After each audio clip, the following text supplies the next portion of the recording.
जहन में ये रखें कि जितना भी खाएंगे वो 6 से 8 घंटे बाद मैदे से निकल जाना। प्रोटीन अच्छे वाले आप ज़्यादा लें, कार्बोहाइड्रेट मुनासिब मिकदार में लें और थोड़े से फैट्स लें। प्रोटीन ज़्यादा लेंगे तो ब्लॉटिंग भी नहीं होगी, एनर्जी लेवल्स भी मिलेंगे, नींद भी नहीं आएगी, खाने के बाद गनूदगी भी नहीं होगी।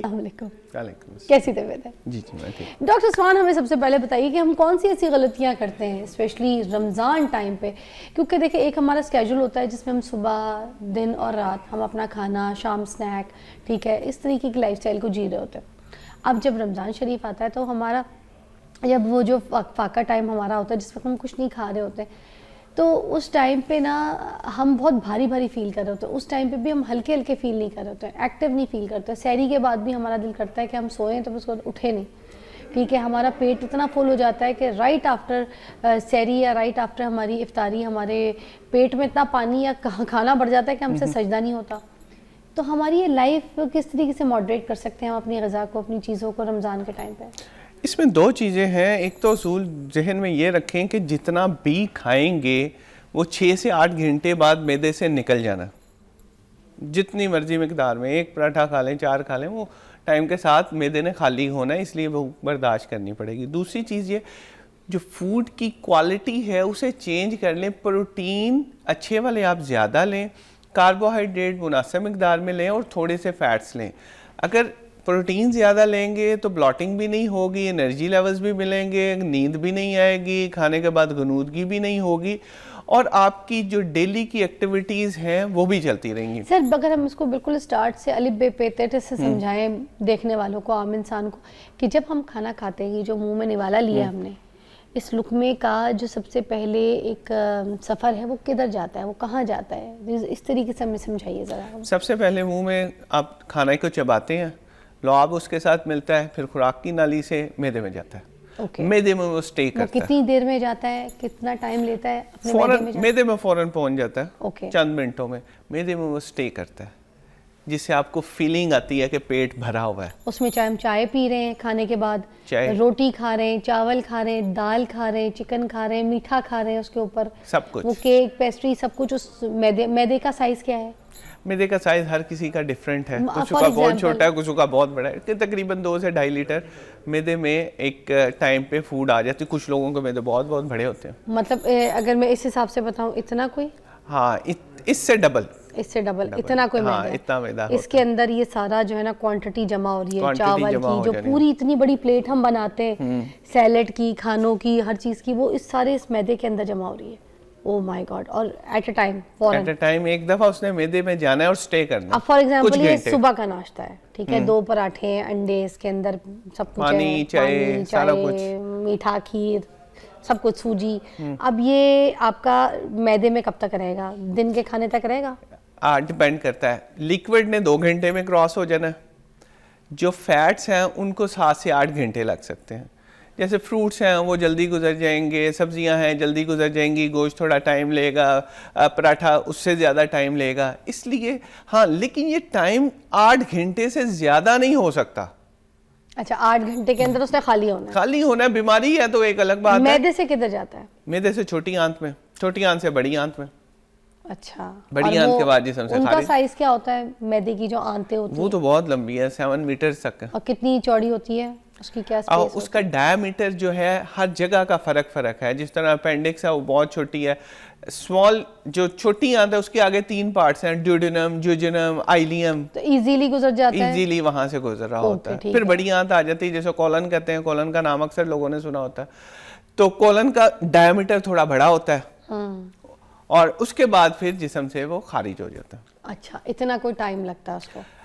अमूमी तौर पे जो चीज़ आप खाते हो और निकलते हुए अमूमी तौर पे 72 घंटे तक लग सकते हैं। 72 घंटे मैक्सिमम। वैसे 12 से 14 घंटे में क्रॉस हो जाता है। अच्छा, अब वो जो मैदे से अब उसने अपनी छोटी आंत, बड़ी आंत, इस तरह की चीज़ों में जो नालियों में गुजरना है, वो मैदे से जब खाना गुजर जाएगा उसको हम कहेंगे कि डाइजेस्ट हुआ है? हाँ, डाइजेशन के पार्ट है। मैदे में आपको मिलेगी तसल्ली के पेट में खाना है। वो बिल्कुल एम्प्टी हो जाता है 8 घंटे बाद। हाँ जी। अच्छा, मैदा एम्प्टी हो जाता है। जिन लोगों की हमने एंडोस्कोपी करके अंदर से मैदा देखना होता है, हम चाह रहे होते हैं वो बिल्कुल खाली हो, वो खाली हो जाता है। तो उनको ओवरनाइट फास्टिंग 8 घंटे की, 8 से 12 घंटे की करवाते हैं, 8 घंटे बाद मैदा खाली हो जाता है। अच्छा, अब ये जो मैदे की जलन है, ये सब चीज़ें, ये क्या मिर्च मसाले, ये जो लाल मिर्चें खाते हैं, हरी मिर्चें खाते हैं, काली मिर्चें खाते हैं और कोई स्पाइसेस ऐसे खाते हैं, ये क्या उनकी वजह से मैदे में जलन वगैरह होती है, जिसकी वजह से हम मैदे कहते की हैं मैदा जल जलन रहा है? की जो वजह है वो है उसकी सोजिश या उसका अल्सर। अच्छा, मैदे में जलन क्यों? मैदे में एक ही सेंसेशन उसने देनी है, अमूमी तौर पे या दर्द है या जलन है, जो पैथोलॉजिक। अच्छा, अब दर्द और जलन की वजूहात में पीछे है इन्फेक्शन, एच पाइलोराई, ये मसाला जात जैसे मिर्चें हैं वो एसिडिटी बढ़ाएंगे, दर्द की दवाइयाँ जैसे ये डिस्प्रिन है, पेन किलर्स, पैरासीटामोल नहीं, दूसरे वाले पेन, वॉरन वगैरह ने। अब ये वजूहात है।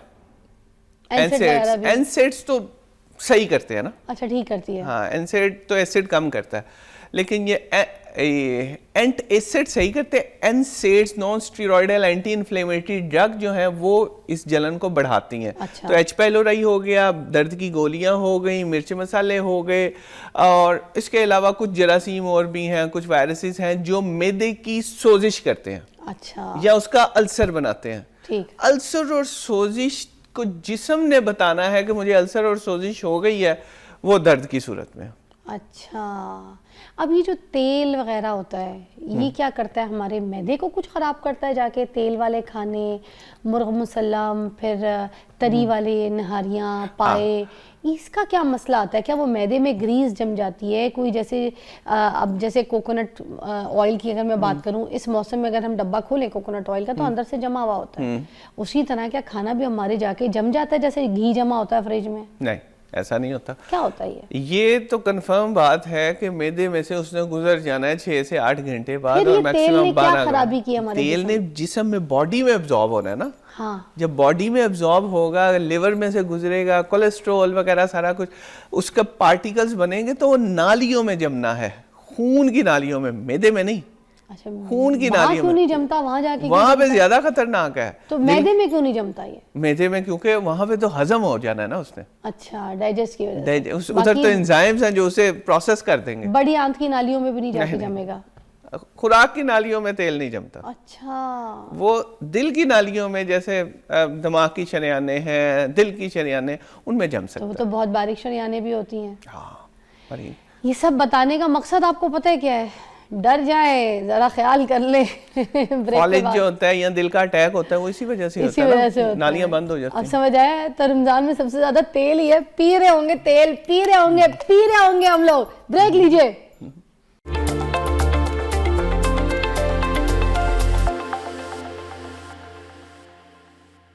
अब हम अपने सवालों का जो है ना वो आपके सामने पन्ना खोलते हैं। ये बताइएगा मुझे कि ये जो रमज़ान में स्पेशली हम पेट में जो इतनी चीज़ें भर लेते हैं, जो हमारे मैदे की थैली में जाके फुल हो जाती है, फिर ख़ास तौर पे जो सहरी है उसमें इतना खाते हैं कि फिर खा के हमें ये भी पता होता है कि हमें सोना भी है, सारी रात अजियत में गुजरती है। फिर इस तरीके से हम अपनी लाइफ को कैसे मॉडिफाई कर लें?